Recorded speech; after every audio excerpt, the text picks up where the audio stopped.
सच है, जीवन में कोई किसी का नहीं है। आज भी भारत में लाखों ऐसे घर हैं जिनके घर पर ठीक से उजाला नहीं होता, जिनके घर पर आज भी भोजन नहीं बनता, भूखे सो जाते हैं।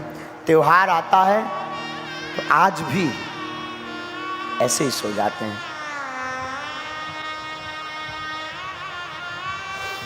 हमने अपनी जिंदगी में बड़ा करीब से देखा, अपनों को परायों को बड़ा करीब से, बहुत नजदीक से देखा।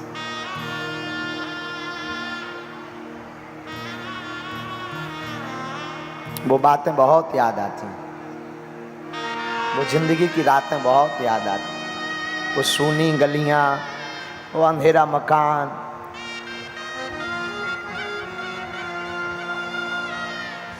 बड़े याद आते हैं।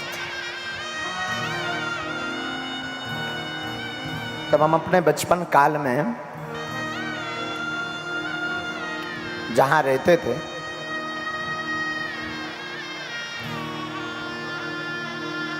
पिताजी हमारे तो कुछ करते नहीं थे।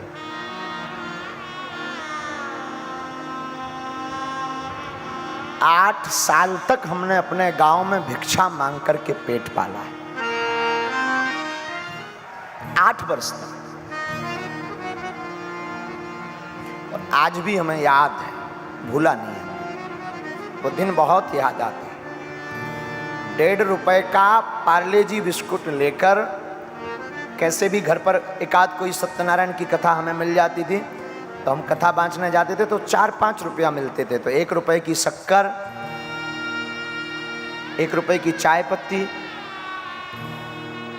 1 रुपए का कुछ और सामान, और 1.5-2 रुपए का पार्ले जी आता था।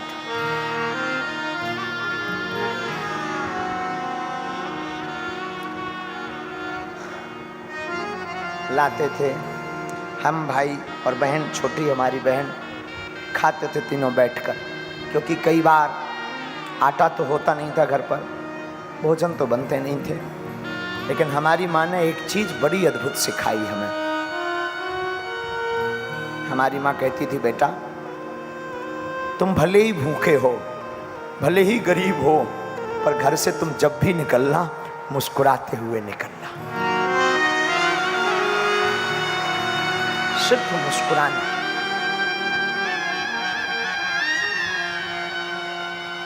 बस आज भी हमें वो दिन याद हैं। 8 साल की यात्रा में अनेक बार ऐसे दिन आए जब लोग हमारे पिताजी का निमंत्रण के कार्ड पर नाम नहीं लिखते थे, क्योंकि हम कुछ नहीं दे सकते थे, क्योंकि हम अमीर नहीं थे। संसार ने तो बाहें छोड़ दी थी, संसार ने तो स्वीकार नहीं किया। पर धन्य है हमारे हनुमान जी, जब से पकड़ा तब से ऐसा कोई दिन नहीं जिस दिन कार्ड न आया।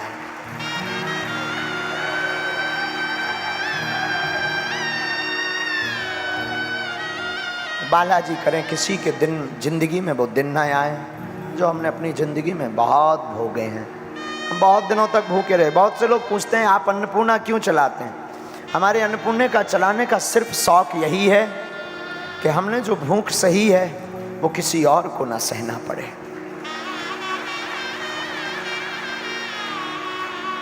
हमारी माँ अद्भुत थी, अद्भुत है, अद्भुत। आज भी हमारी माँ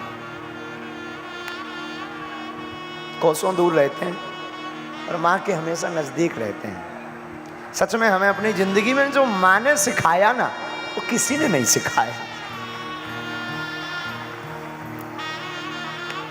बहुत। आज भी कई बार, अभी भी हम कई बार बहुत थक जाते हैं, बहुत श्रम हो जाता, शरीर में बहुत थकावट हो जाती, बहुत बताते नहीं लोगों को, पर ऐसे ही बहुत श्रम हो जाता। आज भी हम गांव के गांव में रहते पर माँ को मिलने नहीं जा पाते। और हमारी माँ आज भी 1.5 किलोमीटर पैदल धूप में चलकर आती है, पैदल। और आज भी वो जब भी नजदीक आती है पूरी थकावट मिट जाती है। नाम है तो बदनाम भी होते रहते हैं, बीच बीच में कई बार बड़े बड़े संकट आते हैं। तो गुरुजी तो हमारे मार्गदर्शक हैं ही हैं, बालाजी तो हमारे साथ ही हैं, तो गम नहीं रहता, हमेशा मुस्कुराते रहते, जो होगा देखा जाएगा। पर हमसे कोई पूछे कि दूसरा बल आपका क्या है संसार में, हम संसार में बहुत अमीर लोग हमारे चेला हैं, बहुत बड़े बड़े आदमी हमारे चेला हैं, पर हम उनको अपना बल नहीं मानते। दूसरा बल अगर हमसे कोई पूछता है तो वो हमारी माँ है। हमारी माँ जब भी आती, एक तो वो कुछ देखती नहीं, अगर कभी टीवी में बड़ी न्यूज़ें चल जावे, कोई बड़ा हम उपद्रव बोल दें, कोई ऐसा बयान दे दें, तब माँ देखे भी तो माँ के शब्द बहुत ऊंचे होते थे, बेटा चिंता मत करो, विपत्ति तो भगवान राम पर भी आई, लेकिन उन्होंने भी मुस्कुरा कर सही, तू चिंता मत करना, मैं हूं।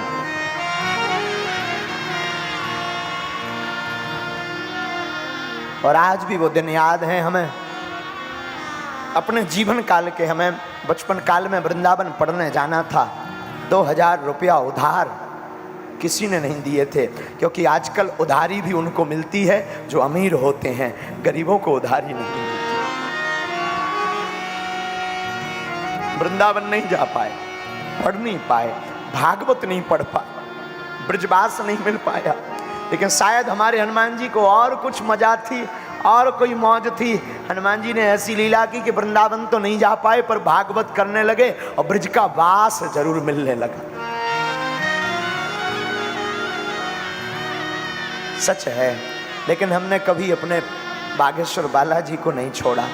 उनका परिणाम, उनकी कृपा ऐसी है कि आज आपके बीच में हम बैठकर कुछ बोलने लायक हैं। हम फिर कहेंगे, तुम अमीरों की बेटियों के विवाह में जा पाओ या ना जा पाओ, तुम अमीरों के साथ खड़े हो पाओ या ना हो पाओ, पर मैं प्रार्थना करूंगा आज की कथा में उनकी बेटियों के विवाह में जरूर जाना जिनकी क्षमता 2 रुपयों की हो। क्योंकि अमीरों को तो लाखों लोग होते हैं, लाखों रुपए के महंगे महंगे गिफ्ट देने वाले, लाखों लोग साफा बांधकर अपने रुपयों का खर्च करके बेटी के विवाह में पहुंच जाते, पर गरीब के घर की बेटी में कोई नहीं पहुंच पाता। तुम उसके साथ खड़े होना जिसका कोई ना हो।